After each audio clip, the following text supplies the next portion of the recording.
census that was taken, we know that there's 2 records of that. Well, it's actually mentioned in a number of places. But the main areas, the 2 kind of starting points are obviously 1 Chronicles chapter 21 and also the record in Samuel as well, so 2 Samuel. So we want to kind of work out, was this actually really a major sin or something that David did wrong? Or is it actually part of a bigger picture, so a bigger story that's being told during this record? So let's just have a quick look at Chronicles chapter 21, half and half. So in Chronicles chapter 21, it starts and it says, "And Satan stood up against Israel and provoked David to number Israel." Okay, and so we use this, don't we, all the time to demonstrate what Satan really is. And in this case, it's describing an adversary. And the adversary is actually somebody who's coming up against Israel in this case. And it's obviously God moving David to number the people, as it says in 2 Samuel chapter 24 at the beginning. "And again the anger of the Lord was kindled against Israel for some reason, and he moved David against them, and them to say, 'Go number Israel and Judah.'" So then he goes on to do that, and we'll have a look at that in a moment. But was the very fact that he did that a sin? Now consider 1 Kings chapter 15, where we've got a summary of David, and you don't need to turn this up. You've got a summary of David's life. What does it say? That he was a righteous man, wasn't he?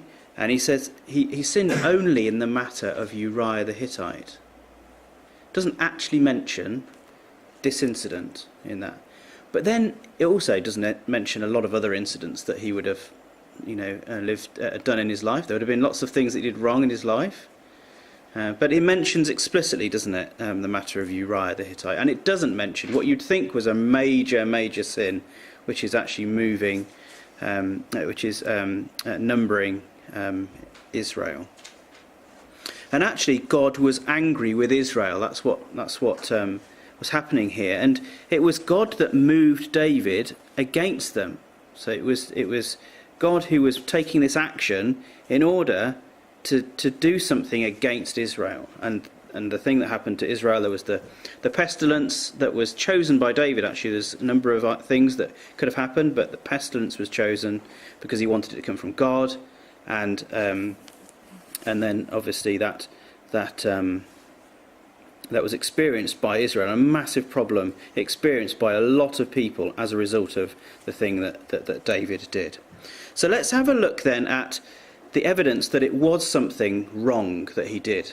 Okay, so we've kind of set it up to say God was using this circumstance in order to do something to Israel, and that it wasn't mentioned against him in that summary. But also there's evidence that it was something that he did that was wrong. And I'll just the pieces of evidence for that are, first of all, in that chapter 2 Samuel chapter 24. When you read on and get to verse 3, Joab is the captain of the host at the time, and he's the person who's being asked to go out and do this numbering. And Joab said to the king, "Now the Lord thy God add unto thy people," verse 2 actually, "So Joab the captain of the host which was with him, go now through the tribes of Israel, through Dan, Beersheba, number the people." And then he responds to that and says, "Now Joab said unto the king, Now the Lord thy God add unto the people how many soever they be, 100-fold, and that the eyes of my lord the king may see it. But why doth my lord the king delight in this thing?" Now what he's essentially saying there is, you'll get from God the number of people you need. However large the people are, is however large the people are. Why does it delight you to know this thing? Why is it that you need to understand this thing?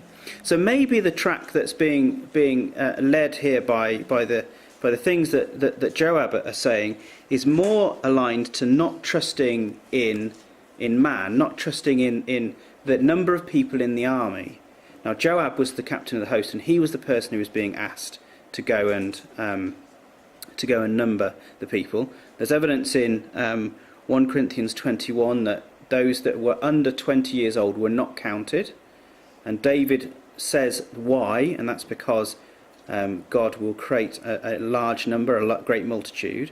So David was mindful of those things, obviously during the instruction, but Joab saw it as being going and counting lots of people to know how big the army was. That's how Joab saw the process that was being pursued here.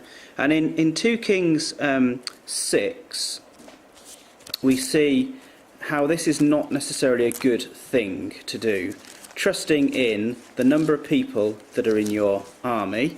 So in 2 Kings chapter 6 we have the incident with Elisha, when the Syrians are struck blind, aren't they, as a miracle, and so defeated. But the servant is absolutely terrified.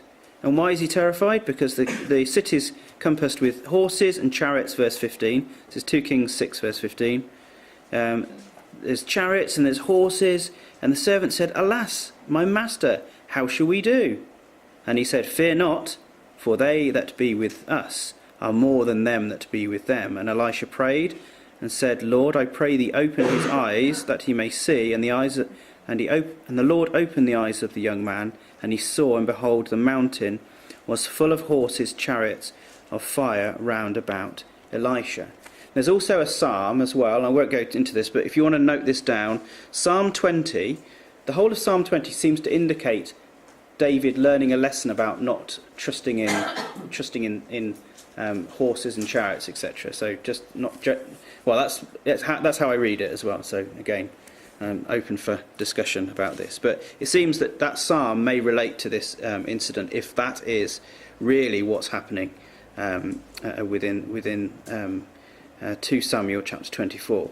So there seems to be some evidence that this thing wasn't counted to him. There was some evidence that it might be that there is some backing for it being a problem, being a sin. The second part of evidence for that is that David's heart smote him.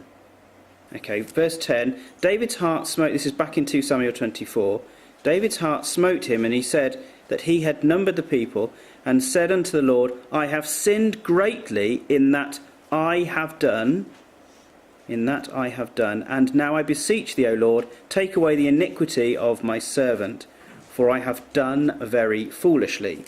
So that's the terminology he uses. He recognises his son, and his heart smites him as a result of that. Similar phraseology is used in 1 Chronicles 21, if you've got your finger there as well. If you look there, it says, And David said unto the Lord, Is it not I that commanded the people to be numbered? Even I it is that have sinned and done evil indeed. But as for these sheep, what have they done? Let thine hand, I pray thee, O Lord my God, be upon me and on my father's house, and not this people to be plagued. There's a link back to the plague and numbering back in Exodus as well, and we'll have a look at that briefly in a second. But maybe there's another way of looking at this. Now, what was happening at the time? The preparation for building of the house. David wasn't allowed to do it, but he was preparing things for his son to be able to do it. Now, was David trying to do something similar to Exodus chapter 30 in this passage, and gather monies and stuff from the people in order to build the house, or get things ready for the house? Very similar to Exodus chapter 30. So let's just go back to Exodus chapter 30, because in there we see God giving a commandment to take a census of the people. And you might think, well, how is it that Moses is allowed to do it, but David isn't allowed to do it for the house? But here it is allowed. So Exodus chapter 30, there's a section, verses 11 down to 17, where it talks about, the Lord said, when thou takest the sum of the children of Israel, he's counting the children of Israel, after their number, then shall they give every man a ransom for his soul for the Lord. And the whole point was, for it to be an atonement, for it to be an offering, a service, as we look later on down, verse 16, and thou shalt take the atonement money of the people of Israel, and thou shalt appoint it for the service, the tabernacle of the congregation. So this is something that's happening for the tabernacle of the congregation, but who is it that is saying, go and do this and take this service money? Go and take this money, because it's going to be a service, it's going to be an atonement. The person who commands it is, it's God, isn't it? God is giving this commandment. And that becomes absolutely clear in Numbers chapter 19, verse 1. You don't need to turn to it because it's a very short passage. And it says, it's not verse 1, it's Numbers 1, verse 19. I always make that mistake. So Numbers 1, verse 19. Lots of passages here. I hope you're making lots of notes. Verse 19. As the Lord commanded Moses, so he numbered them in the wilderness in Sinai. Who was it that commanded to number the people in the day of David? It was David, and it explicitly says that twice, doesn't it, in those passages, that David commanded. So maybe that then was the sin. And maybe the motivation of the sin wasn't necessarily to do something incorrect, like know how many people are in his army, but actually a positive thing to try and get things together for the house. The problem was a process problem, potentially. A bit like when he brought the ark into Jerusalem. He used the wrong process, and somebody died as a result of him commanding the wrong process to be followed. Like Uzzah, didn't he? And there's Perez Uzzah was named after him, a breach upon Uzzah.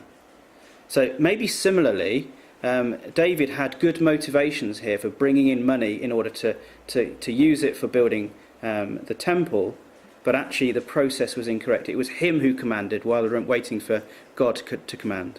Now the other aspect of this is that this whole incident is a massive type of Christ, being counted with the sinners, and sacrificing in the same location that's used for many things for the temple, etc. And so there's a massive significance in this beyond just this incident.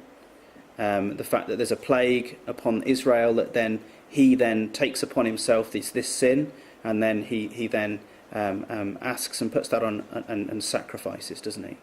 There was something that was done incorrectly, I think, and it's what the motivation for that was. Was it to know how big his army was, or was it following the incorrect process for building the temple?